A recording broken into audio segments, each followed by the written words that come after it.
Beleza, meus irmãos? Então nós voltamos aqui. Pai, seu irmão Santo também está na área aí.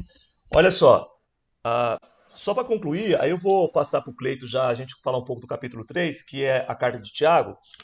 Os irmãos percebam que a gente está fazendo só um voo rasante, assim, né? Mas consegue entrar. A nossa vontade era ver as referências bíblicas, mas é pouco tempo mesmo. Mas o livro é muito bom, ele traz essas informações para nós. Para concluir a ideia de Atos, ô Cleito, uma coisa que não pode passar batido é que o livro ele apresenta para nós uma reunião de obreiro. Houve um concílio, né?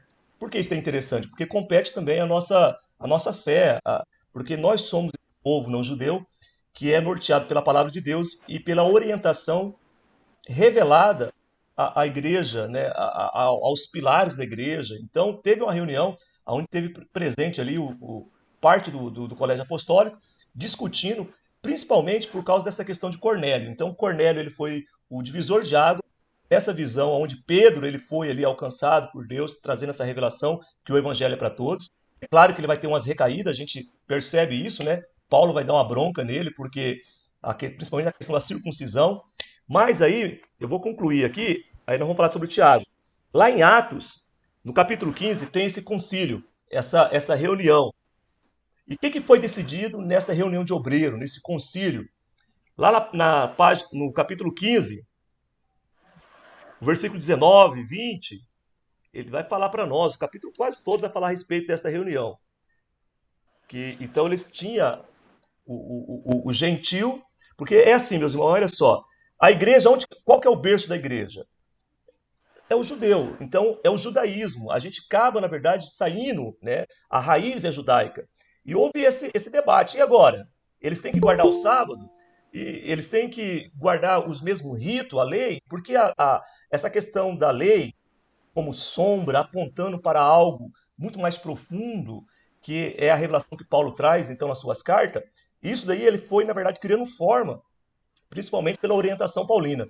Mas, no começo, tinha essa ideia da circuncisão, se os homens circuncidar ou não. Aí, lá em Atos, nessa reunião, o desfecho foi Atos capítulo 15, verso 19. Pelo que julgo que não se deve perturbar aqueles dentre os gentios que se convertem a Deus. Aí o último versículo, versículo 20. Mas escrever-lhes para que se abstenham das contaminações do ídolos. Então está falando aqui da idolatria. Eles vão trazer essa norma, né, esse normativo para os irmãos que estão agora sendo inseridos no corpo da igreja, os gentios, o não judeu. Então a questão da idolatria, da prostituição e da carne sufocada e do sangue. Então ele traz essas orientações aí. A gente vê isso no livro colocado para nós também em negrito. Então a abstenção de contaminar-se com ídolos, com idolatria, a abstenção de relações sexuais ilícitas, seja fornicação ou a questão do adultério, que naquela época ali eles usavam muitas vezes até em templo pagão a prática, né, de sexual ali desregrada, abstenção do sangue, e essas são as orientações. Fica de fora, então, a circuncisão, a guarda do sábado, a questão assim, dos animais impuro e não puro e impuro. Essas observâncias aí não foi, então, levada adiante para ser cumprida pelos gentios. Amém. Aí, Cleito, nós temos, no capítulo 3 adiante, ele vai falar para nós sobre a carta de Tiago. Por que essa carta, né? Vamos por parte. Quem que é esse Tiago aí que escreveu essa carta? E qual que é a característica marcante dessa carta, ô Cleito? Vamos lá. Sobre a carta aí de Tiago, essa epístola de Tiago está incluída no grupo da chamada Epístola Universal, né, ou Gerais, e com um tom altamente judaico. Ela mostra-se mais preocupada com a prática cristã do que com a teologia propriamente dita. Ela se insere no rol das obras de maior relevância para a igreja cristã primitiva, que ela, uma vez que ela foi sedimentada num vasto leque de doutrina. A autoria dessa carta, a epístola traz no primeiro versículo o nome de Tiago, como sendo o seu autor. No entanto, mesmo aparecendo no Novo Testamento, 4 pessoas com o mesmo nome, grande parte dos estudiosos atribui a Tiago, o irmão de Jesus, né, a autoria dessa carta, que foi escrita possivelmente entre os anos de 45 a 48 depois de Cristo, quando ele pastoreava a igreja de Jerusalém. Só para também, para título de informação, esse Tiago é o mesmo Tiago que comandou o concílio lá de Jerusalém, lá, né, em relação à conversão de Cornélio, né, o primeiro gentil que foi convertido ali. Então, e foi esse mesmo Tiago, né, que a maioria dos estudiosos atribui que esse Tiago, embora tivesse quatro Tiago na Bíblia, ele atribui ao irmão de Jesus. E é esse Tiago que coloca lá aquelas 4 restrições que o Wesley falou agora, né? E a continuidade a respeito da epístola de Tiago, o seu propósito, né? O Tiago, ele primeiro, o destinatário da epístola, ele escreve para as 12 tribos que se encontravam na dispersão, né? Isso você vai ver no capítulo 1, versículo 1 de Tiago, indicando que os seus destinatários são judeus que viviam em outras regiões fora da Palestina, em virtude do fenômeno da diáspora. E o propósito claro dessa carta aí, dessa epístola de Tiago, o propósito claro dela é dar conselho prático no sentido de encorajar seus leitores diante das intensas lutas espirituais que estavam enfrentando. Isso aí. Perfeito, perfeito. Ô, Hamilton, você tá com a Bíblia aí perto aí, ao alcance, o Hamilton Torres? Hamilton, tá? Então vamos lá então, olha só. Ó, Tiago, desculpa, o Tereré enroscou aqui. Ô Cleito, irmãos, na carta de Tiago, só o primeiro versículo, Tiago 1:1. Olha como que uma coisa bem bacana, a gente já viu isso também, né, em outras aulas, mas é importante, já que a gente está visitando a carta de Tiago, como que ele começa, Cleito? Isso daqui é muito bem bacana, né? Primeiro versículo, ele começa dizendo assim, a carta de Tiago. Tiago, servo de Deus e do Senhor Jesus Cristo, as 12 tribos que andam dispersam. Então a gente tem aqui esse Tiago, e o Cleito ele falou para nós aqui, e a gente tem esse entendimento também, que é apresentado pelos livros de teologia, e os nossos mestres, os pastores também ensinam que esse Tiago é o Tiago, irmão de Jesus, né? Ou meio-irmão, se assim ficar mais confortável para você. Mas é irmão de Jesus. Rapaz, se eu sou o Tiago aqui, eu já ia começar a carta desse jeito assim. Eu, Tiago, irmão de Jesus Cristo, eu já ia fazer uso já dessa nomenclatura e ia dar uma carteirada. Mas a gente percebe que Tiago ele não dá essa carteirada e ele se apresenta como servo do seu irmão Jesus, que ele consegue ver agora que é mais do que irmão, é o seu próprio Deus. Né? A gente tem João dizendo que no princípio era o verbo se faz carne, então Cristo é o verbo encarnado, logo Tiago tem essa sensibilidade de se colocar como servo do Senhor Jesus Cristo e não irmão de Jesus Cristo. Né? Então a gente tem essa visão de Tiago, e como eu falei para os irmãos na aula, antes do intervalo aqui, até Lutero, o Cleito, irmãos, irmã Cíntia, Eliana, Valdivino está ali também, Edilane, a Alessandra, eu estou fazendo chamada aqui, né? O Deusair, sempre ali. O Deusair está mais elegante, ela até tirou o bigode, ó, para participar da aula. Ele estava ostentando um bigode, o bicho é exibido. Irmãos, Essa pura. benção. Tiago, ele, até Lutero, se incomodou com o modo dele escrever, Cleito, irmãos, porque ela é muito diferente. Ela é tão diferente, irmãos, que se eu pegar, abrir Tiago, a carta de Tiago e começar a ler na igreja sem dar referência, logo os irmãos, nos primeiros versículos que eu começar a ler, os irmãos vão perceber que eu estou lendo Tiago. Por quê? Até Lutero ele se incomodou. Parece, em um primeiro momento, e se você fazer uma leitura muito rápida, você não vai conseguir perceber a profundidade da carta de Tiago, porque parece que ele contradiz o que Paulo ensina nas suas cartas. Ele defende muitas obras, ele defende, na verdade, um cristianismo prático, prático, a praticidade, execução, ação, o evangelho dando forma, dando, sabe, mostrando, construindo, realizando obras, fazendo as coisas. E Tiago, ele é um puxão de orelha. A gente fica até com vergonha quando lê Tiago, porque Tiago ele exorta a igreja a, na verdade, a uma vida prática, um cristianismo prático. E isso é bem bacana, é a característica marcante. Ele vai falar de pessoas que tropeçam nas palavras, fala demais. Ele vai falar sobre a questão dos mestres, a questão de você ter uma fé morta, que é aquela fé que não executa nada no dia a dia, é uma fé que só faz a pessoa ir na igreja glorificar a Deus, mas no dia a dia ele não demonstra obras, sinais que comprovam a fé autêntica. E até mesmo o Hernandes, ele tem um artigo, o Hernandes Dias Lopes, ele faz um artigo mostrando a visão de Tiago e a visão de Paulo, que na verdade não é visões oposta, né? Elas não se contradizem, elas se completam. A visão de Tiago e a visão de Paulo sobre o reino de Deus, elas se completam, elas estão harmônicas, elas são distintas talvez no propósito, no despertamento, mas elas são harmônicas. Então, até Lutero, porque Lutero ele vem, na verdade, desse contexto medieval, e nós estudamos isso na história da igreja, a gente percebe ele com esse conflito, porque quando ele tem um despertamento da graça, aí ele vai ler Tiago, parece que contradiz, mas não tem uma contradição nenhuma. Aqui é uma chamada para que nós possamos ali viver uma fé cheia de obras, né, que venha mostrar realmente para que nós fomos chamados. E isso aqui é bem bacana na carta de Tiago. Então, assim, Tiago não defende que você precise de fé para você ser salvo, mas se você tem uma fé salvífica em Cristo, tem engasgando, tereré, ela vai ter obras. E Apocalipse vai falar que essas obras nos seguem.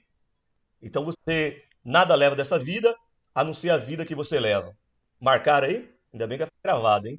Então você não Ô leva Wesley, nada dessa vida, a não ser a vida que você leva, a vida que você está construindo. Porque obras é construção dia a dia. Então o que nós estamos construindo? Pode falar, Cleves.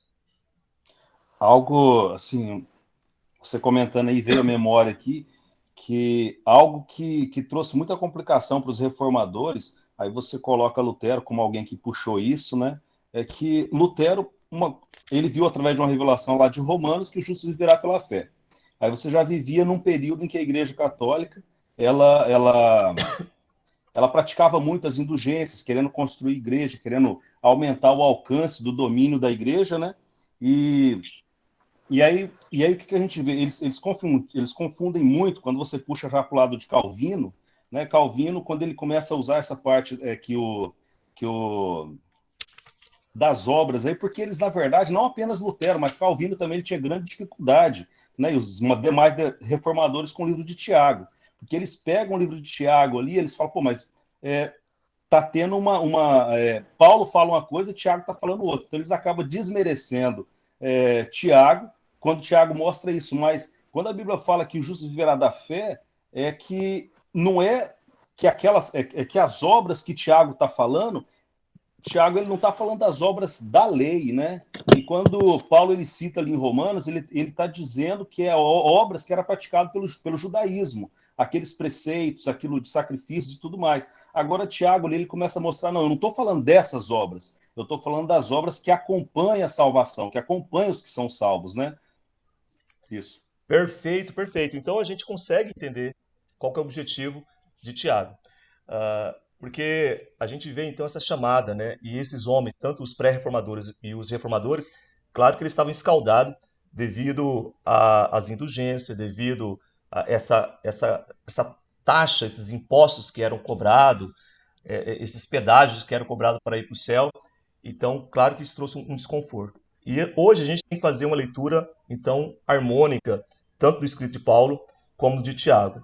Ambos estão certos, ambos foram inspirados por Deus para o nosso benefício. Então a gente lê a obra completa e a gente vai entender qual que é o propósito de Deus para as nossas vidas.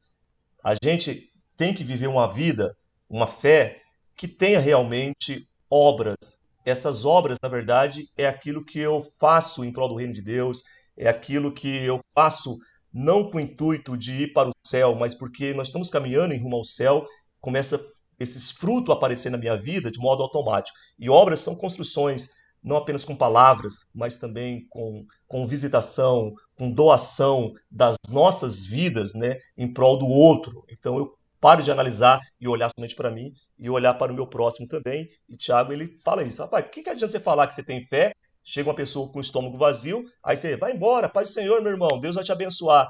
E se você poderia se colocar na vida dessa pessoa como um agente abençoador. Então, isso daqui é um puxão de orelha, e Tiago ele faz isso com uma maestria assim, é algo espetacular.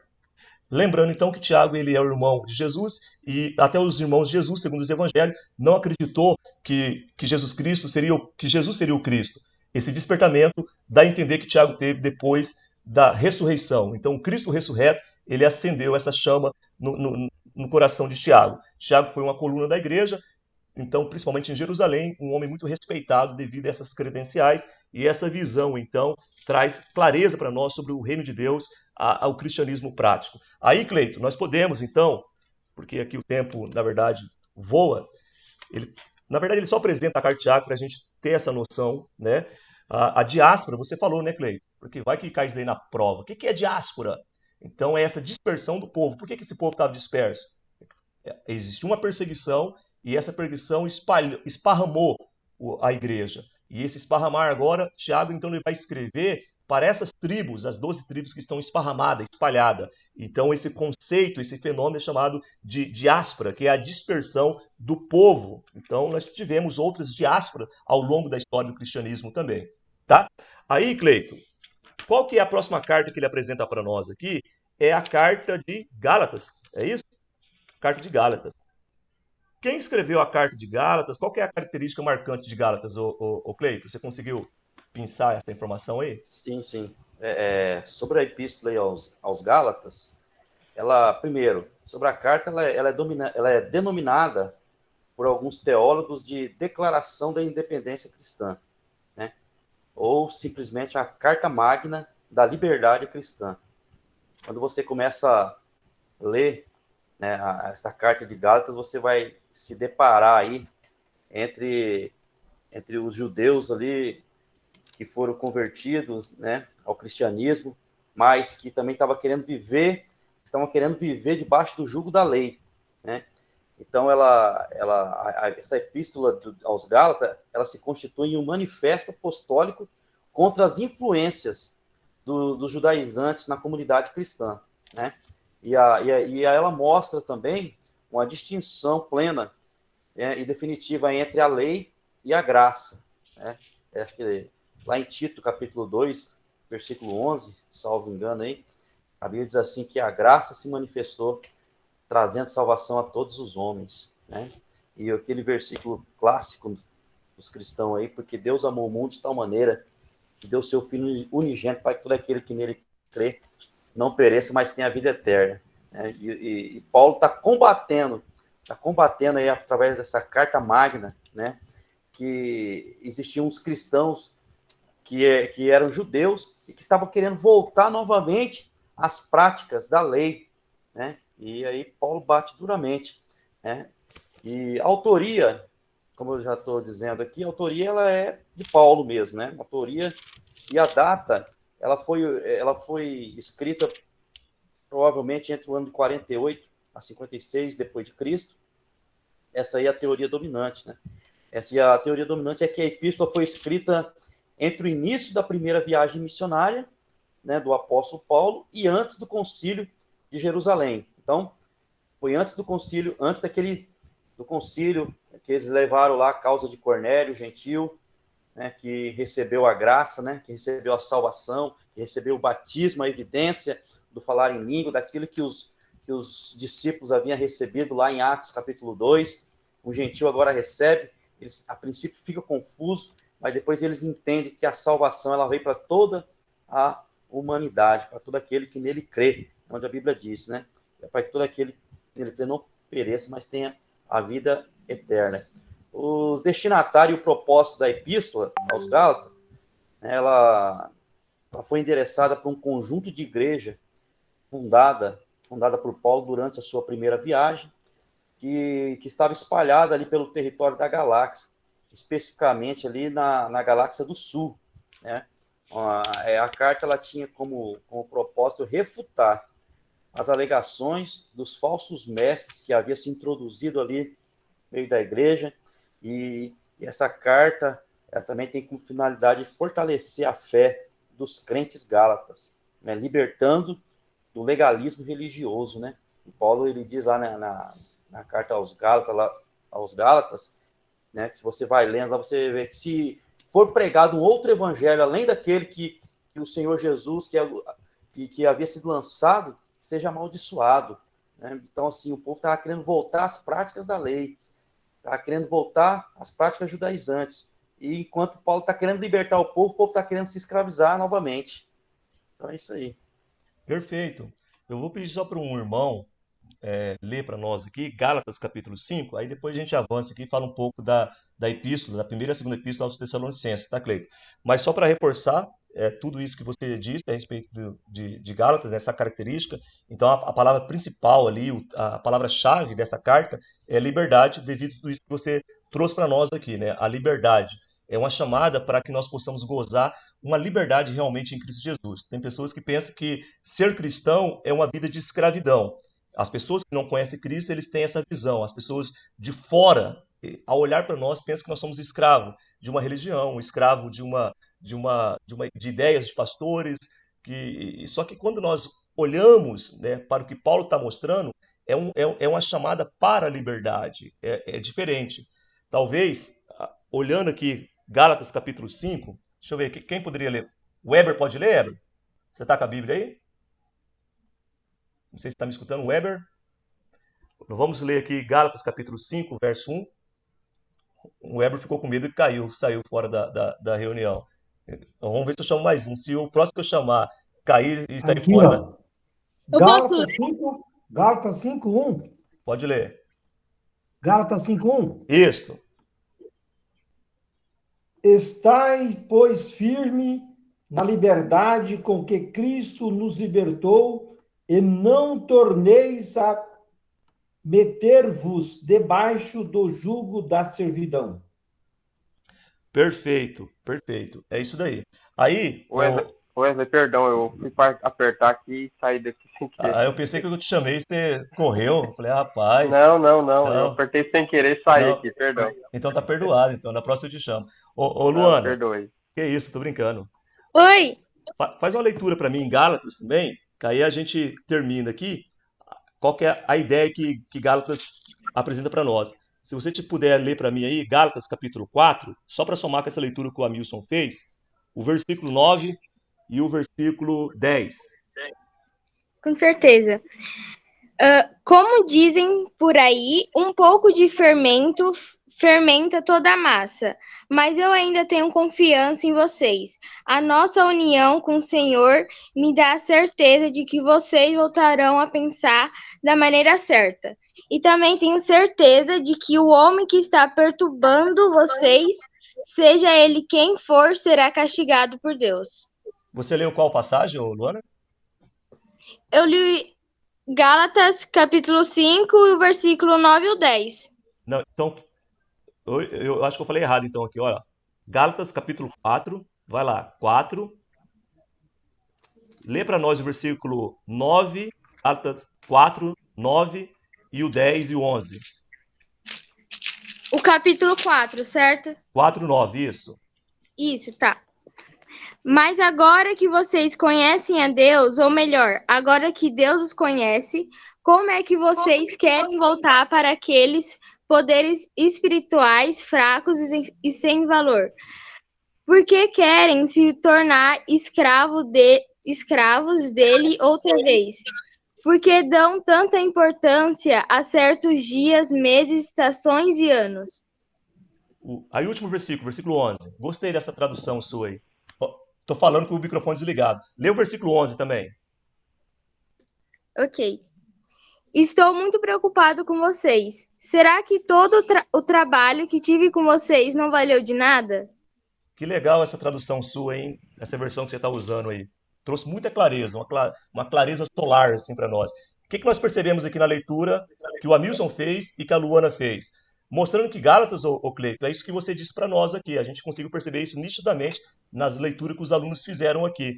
Paulo, ele chama, então, para que nós possamos viver uma vida firme na liberdade que Cristo nos libertou E ele traz essa exortação que a Luana leu aí. As pessoas preocupadas com o dia, meses e tal, eles estavam sendo escravos, então, não de Deus, mas escravo da lei, e ele fica preocupado de ter trabalhado em vão. Será que o que eu estou fazendo, vocês estão entendendo? Vocês estão se colocando ainda, né, debaixo dessa sujeição de dias, meses, festas, do que pode, o que não pode? Aí, só para completar, a gente vê isso muitas vezes se repetindo. As pessoas muitas vezes vêm para a igreja e ela acaba muitas vezes preocupada com aquilo que pode e que não pode. E isso assim traz tristeza, sabe? Eu fico triste quando a pessoa me pergunta assim, Wesley, pastor, mas eu posso fazer isso ou não posso? Eu posso isso ou não posso? E vive uma vida cheia de medo, cheia de receio. Deus nos chamou para a liberdade. Você tem o Espírito de Deus. Não pense você que talvez você está fazendo algo errado, se você tem Deus, com certeza o Espírito de Deus vai te comunicar a liberdade de Cristo e vai nos constranger.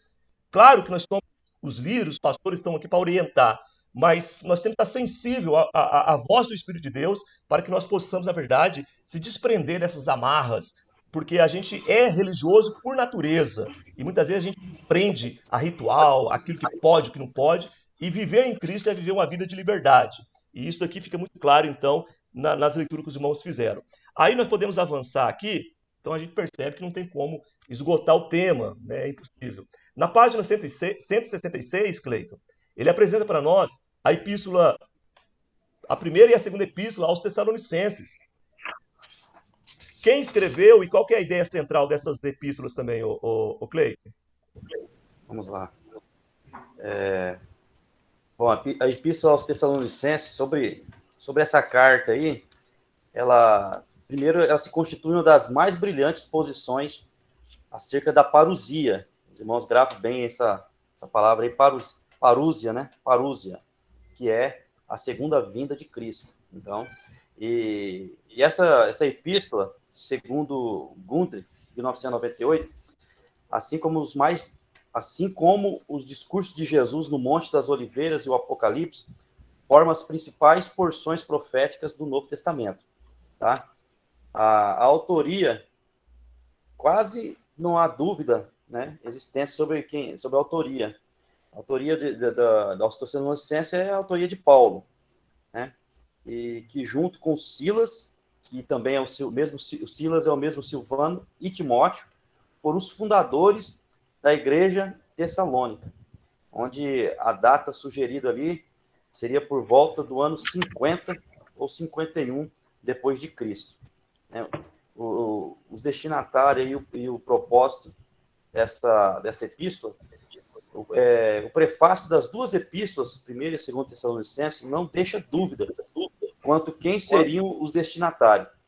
A igreja aos Tessalonicenses, né? O destinatário ali é a igreja aos Tessalonicenses. Você vai ver no capítulo 1, no versículo 1, né, de 1 Tessalonicenses, e também em 2 Tessalonicenses, no capítulo 1 e versículo 1, você já vai ver, você conseguir enxergar os destinatários da epístola.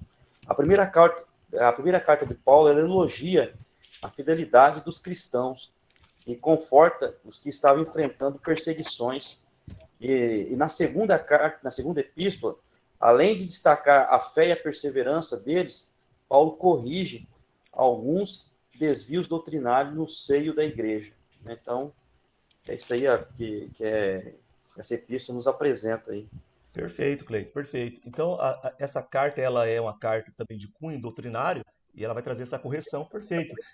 Principalmente com a questão da vinda do Senhor Jesus, porque muitos irmãos naquele momento estavam abandonando a sua vida prática, acreditando que ele já estava na reta final e que poderia então parar de se preocupar com a vida diária. E o cristianismo não é uma chamada para isso, para você cruzar o braço e esperar morrer ou esperar Jesus vir, né, a questão do arrebatamento da igreja. Então, Paulo ele traz essa advertência aos irmãos e também a questão daqueles que já dormiam em Cristo e esse desconforto que trazia para as pessoas que estavam vivas com o seu ente querido. Aonde que está, o que está acontecendo. Então, a gente tem, na verdade, uma exortação, uma orientação do apóstolo Paulo para que nós possamos, na verdade, descansar em Cristo Jesus.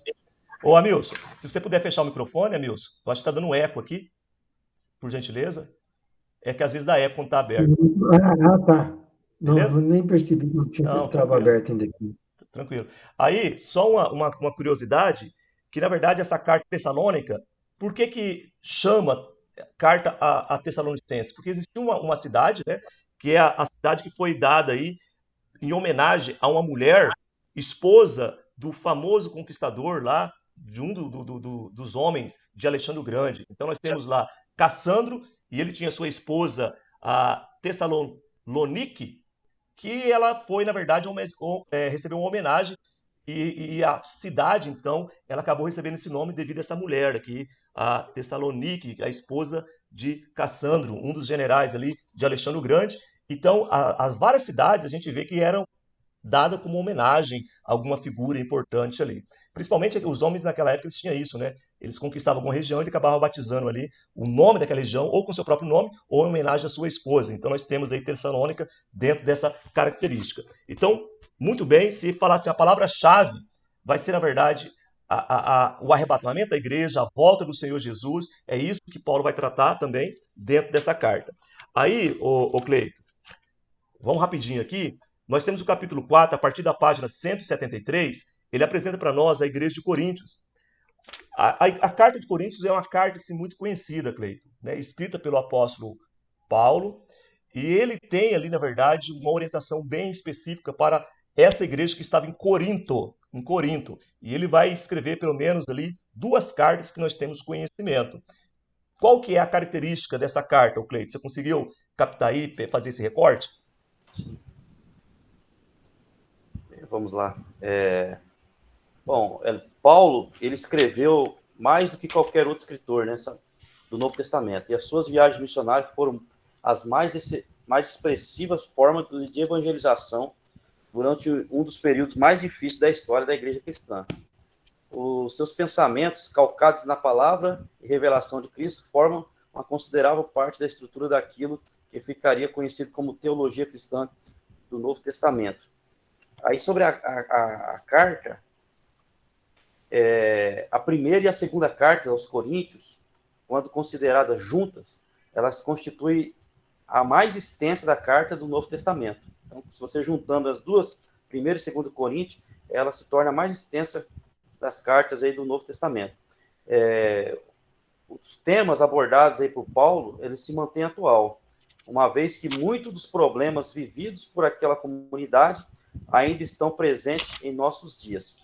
As cartas são um chamado à ética e à conduta cristã sublimes, né? Quando você começa a ler essas cartas de 1º e 2 Coríntios, você começa a ver o quanto que elas são atual, né, no nosso contexto, né, que nós vivemos hoje. A autoria aí dessa carta, não existe dúvida que foi Paulo, né, das 2 cartas, e o conteúdo, devido ao seu conteúdo, o seu estilo literário, o vocabulário, tudo isso nos deixa claro que foi o apóstolo Paulo, o escritor dessas 2 epístolas. Em relação às datas aí, possivelmente a primeira foi escrita por volta do ano 54 depois de Cristo, lá na cidade de Éfeso, onde Paulo permaneceu por 3 anos. E a segunda foi um ano depois desta primeira, né, tendo sido escrita lá na Macedônia.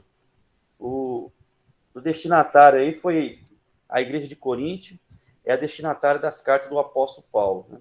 A primeira carta foi escrita com o propósito de exortar os cristãos acerca da unidade em Cristo, no sentido de evitar as divisões, né? Havia muita divisão dentro da igreja sobre os vícios, corrigir o abuso, né?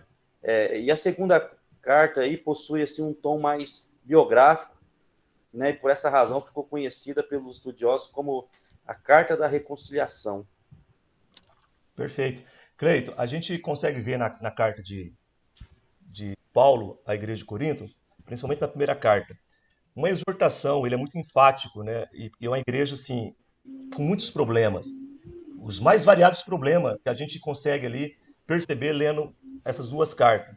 Então, era uma igreja que, por um lado, ela tinha os dons espirituais, mas ela tinha problema na hora de comungar, de se confraternizar diante da mesa. Então, tinha esse egoísmo em cima da mesa, no tocante à mesa, né? A ceia do Senhor.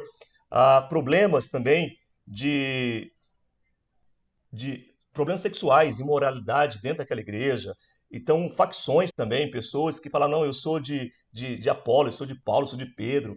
Tudo isso, então, divisões, problemas de moralidade, o problema no uso dos dons espirituais. A gente vê uma igreja problemática. Mas como Paulo ele aborda é assim também algo assim maravilhoso para a gente compreender. Eu gostaria que um dos irmãos lesse para nós aí, 1 Coríntios capítulo 1. A Luana leu e o Hamilton leu. Agora poderia, não sei se o Cauã está em QAP aí, está ouvindo. Pode ser o Cauã. Depois eu peço para o Marcos também, o irmão Marcos ler para nós. O Cauã está aí? Ouvindo? Não? O Marcos está me ouvindo? Pode abrir um Tô microfone. aqui, pastor. Opa, beleza, Cauã. Por aqui, meu irmão. Maravilha. Então os dois, vamos lá. O Cauã faz essa leitura, 1 Coríntios, Cauã, no capítulo 1, o verso 2, apenas o versículo 2. 1 Coríntios, capítulo 1, verso 2.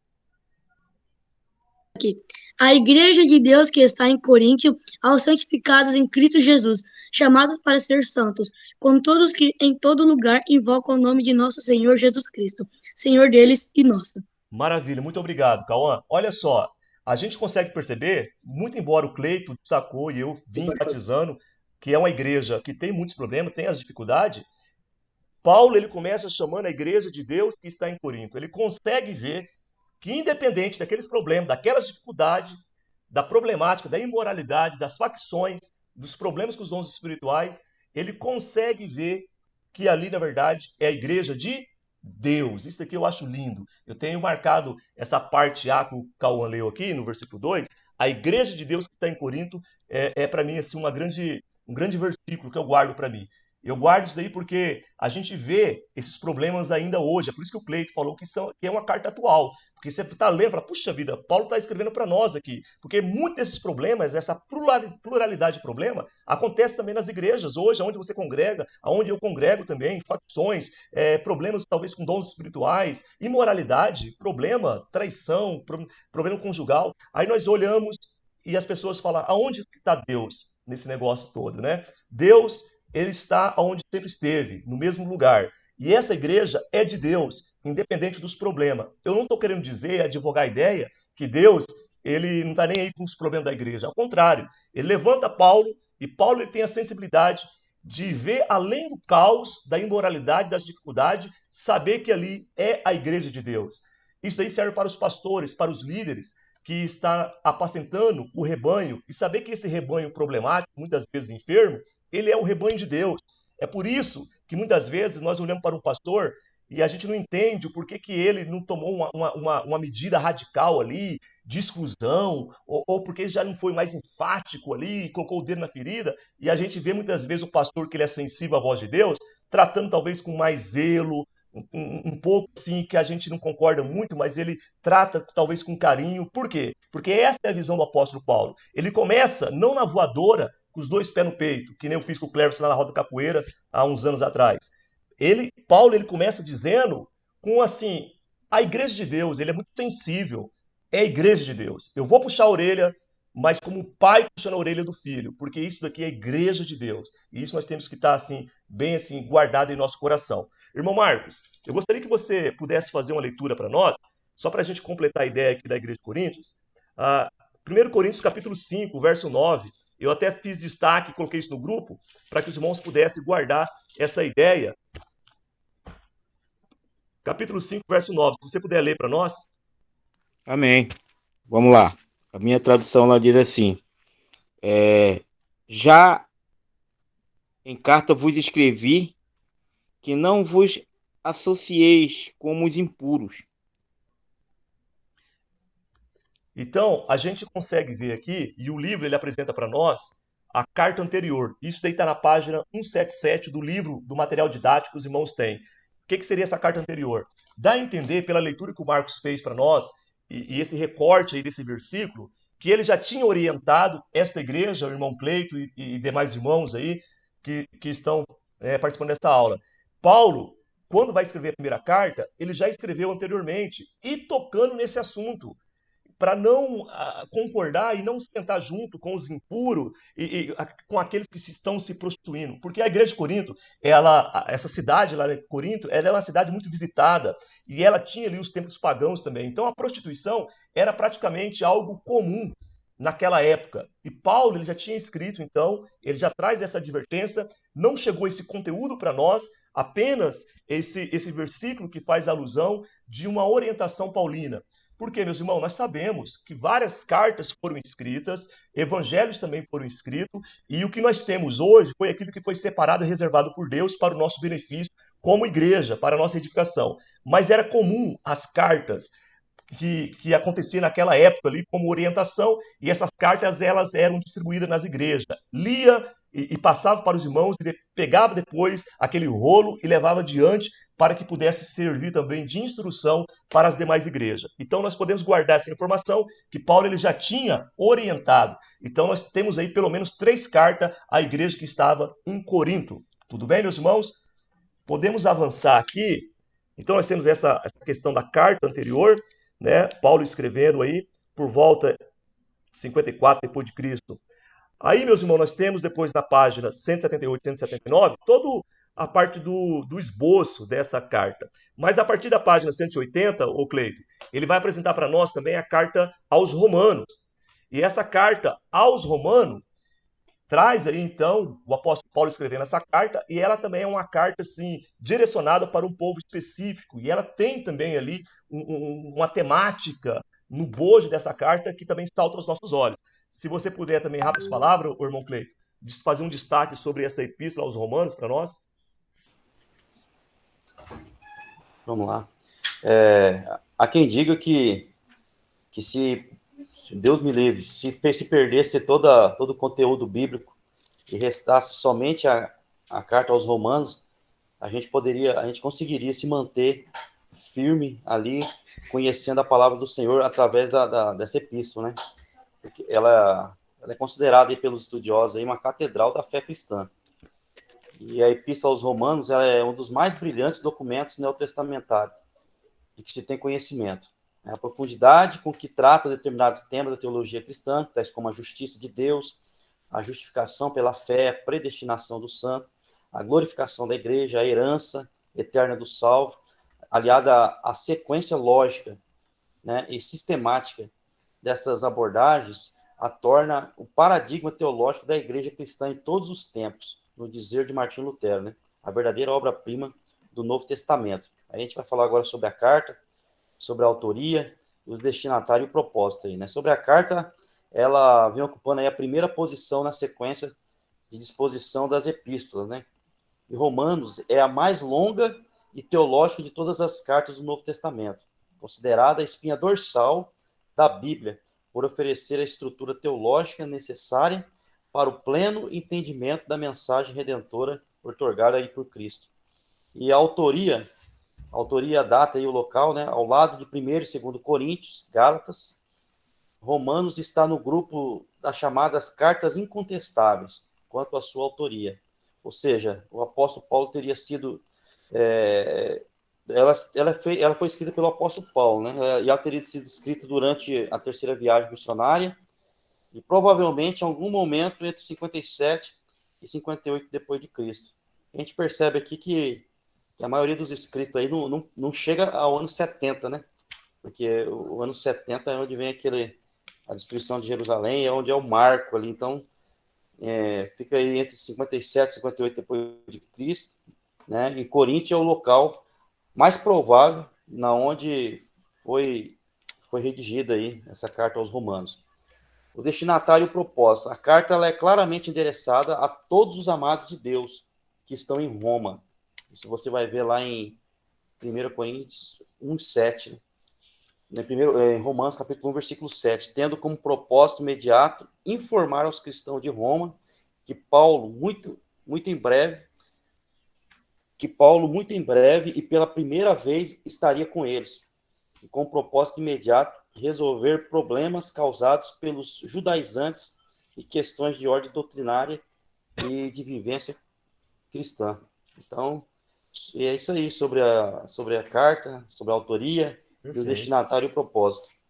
A gente consegue ver, Cleito, que Paulo ele tem um zelo, um cuidado, até mesmo por aquela igreja que não foi plantada por ele, né? Porque quando ele vai escrever aos Romanos, a igreja que estava em Roma, eram pessoas que, na verdade, ali foi alcançada, quem sabe, pelo episódio ali do Pentecostes que aconteceu, ou pessoas que foram evangelizadas por outros, né, outros que tiveram um contato ali com os ensinos de Paulo, que foram evangelizados e levaram então a semente do reino a Roma. O fato é que quando ele vai escrever com um povo que ainda ele não conhecia e que talvez Apolo e os demais trouxeram informação para ele, e ele vai trazer ali uma informação esplêndida sobre a questão da graça, essa revelação da graça, a justificação pela fé através de Cristo Jesus. Então ela é de cunho doutrinário, uma carta teológica, e é por isso que muitos estudiosos, eles defendem, eles falam isso, né, apenas para enfatizar que se não tivesse nada mais da Bíblia, somente a carta aos Romanos, ela seria de grande valia e ela contribuiria para uma musculatura espiritual de todo o rebanho da igreja, porque ali ela tem o arcabouço, tem os pilares da fé cristã, justificação, fé, ela vai trabalhar todos esses tópicos dentro da teologia sistemática. E é maravilhosa, então, uma carta escrita do apóstolo Paulo a um povo que não foi ele que plantou, mas o cuidado dele que demonstra uma visão global de reino. Hoje a gente vê muitas das vezes essa questão do igrejismo, a gente defende, né, muitas vezes o nosso território de unhas e dentes e se esquece que, na verdade, a igreja ela não é aquela denominação que você congrega simplesmente. Nós fazemos parte de uma instituição local, mas a igreja ela é uma igreja universal. É uma igreja que está esparramada no mundo e feita de pessoas, é um corpo espiritual feita de pessoas, judeus, gregos, homens, mulheres, pessoas que tiveram encontro com Cristo. E Paulo ele tem essa sensibilidade, e ele vai escrever então para essas pessoas que estão distantes. Antes de terminar aqui a nossa aula, o Cleito e demais irmãos, o último tópico dessa unidade 3 vai falar para nós sobre as epístolas do cárcere. Então nós temos lá, a partir da página 185, capítulo 5, aí nós vamos caminhar agora para a conclusão aqui do nosso bate-papo. Ele vai falar Paulo e as epístolas do cárcere, que na verdade são epístolas que Paulo escreveu. Então, nós sabemos que Paulo ele foi o camarada que mais escreveu no Novo Testamento. Então, nós temos aí pelo menos 13 cartas confirmadas, e há quem advoga a ideia que ele escreveu 14 cartas, mas Paulo ele foi um grande escritor. E é bom a gente sempre lembrar que Paulo e os demais evangelistas, eles não estavam escrevendo Bíblia, isso na visão deles. Naquele primeiro momento, eles estão tratando de fatos históricos, pontuais, de problemas que estavam acontecendo na igreja, e eles vão tratar. E Deus, pela sua infinita bondade e pela supremacia, sua sabedoria, estava reservando, então, essas cartas para que servir de orientação para nós também. Então, assim, não foi revelado aos escritores da Bíblia que nós temos aqui, nós temos pelo menos no Novo Testamento, pelo menos 8 escritores, né? Nós temos Mateus, Lucas, Marcos, meu Deus, já despertou para mim aqui que está acabando. Então, a carta, as epístolas, né, de Paulo, que é conhecida como as epístolas do cárcere. Quais são essas epístolas, o Cleito? Você tem aí na facinho aí? Já vai acabar a nossa aula aqui. Quais são essas cartas? Quantas cartas são? São 4 cartas, né? São Efésios, Filipenses, Colossenses e Filemão. Essas 4 cartas foram escritas por Paulo, né? Como cartas do cárcere, quando ele estava encarcerado, né? Então foram essas 4 cartas que Paulo escreveu aí, né? E por isso que tem essa designação Epístolas do Cárcere, porque foram escritas no momento de prisão do apóstolo Paulo. Isso seria aquela prisão domiciliar, que ele estava em Roma, né? Sim. Ele gozava de certo privilégio e os visitantes, os parceiros dele, ia servir de instrumento para levar, então, essas orientações. Então, as cartas paulinas, essa que o Cleito destacou. Já está acabando aqui, eu fico com uma dó quando vai acabando a aula, eu não sei se é só eu que compartilho desse sentimento, mas nós temos as epístolas paulinas, depois os irmãos podem estudar melhor. O Cleito e demais irmãos, sabe o que é bacana? Paulo, mesmo preso, a gente consegue captar e entender aqui que ele estava preso fisicamente, mas a mensagem de Deus, ela é difundida mesmo em situações de dificuldade. Hoje a gente goza de liberdade, tem carro, tem igreja com ar-condicionado, carro para ir para a igreja, e a gente mede muitas das vezes e limita, né, o nosso esforço, e a gente faz pouco para o reino de Deus. Paulo em dificuldade, até mesmo na reta final da sua vida, a gente vê ele escrevendo para um Timóteo, né, o Cleito? Isso é maravilhoso. Isso é uma lição eloquente para nós, né? Isso é verdade. E às vezes hoje a gente encontra tanto obstáculo para poder servir a Deus, né? Por pouca coisa, né? É verdade. Isso aí é um tapa na nossa cara, né? E Paulo, ele abraçou a causa de uma forma que ele, como ele mesmo diz, né, que e trago no meu corpo as marcas de Cristo. Nada para ele se interessava mais a não ser servir a Deus, né? Então, Perfeito. assim, eu quero aproveitar também, já convidar os irmãos para participar hoje da nossa oração, que começa às 23 horas. Maravilha. Nós estamos encerrando então, que o reloginho aqui já vai derrubar a nossa conexão. Eu quero agradecer então a presença do Cleito aqui, que foi o meu convidado para esse bate-papo também. Também o Cleverson lá, né, bem longe, está participando com a gente. Se você quiser participar de outras vezes também, ô Cleverson, eu mando o link para você. E é sempre a gente está tratando algum tema diferente aqui, e é legal. Então todos os alunos aí estão de parabéns pela participação. Na segunda-feira que vem nós vamos ter aula presencial, vai ser a nossa última aula do ano, tá? Aí depois nós vamos entrar de férias, mas nós vamos conversar melhor isso daí na aula presencial. Eu quero agradecer a todos, tenha um restinho de noite aí abençoado. Nós vamos ter o nosso momento de oração também a partir das 23 lá na igreja, os irmãos estão convidados. Tudo bem, meus irmãos? Alguém quer dizer alguma coisa? Nós vamos estar encerrando. Não? Beleza, querido, só agradecer mesmo. Maravilha, Weber. Deus abençoe a tua vida, todos os Boa irmãos. noite a todos, Deus abençoe. Amém, meus irmãos. Maravilha. Deus abençoe. Vamos estar encerrando, tá? Paz do Senhor a todos. Pode, Senhor. Não vai derrubar aqui. Até mais. Até mais. Pai do Senhor.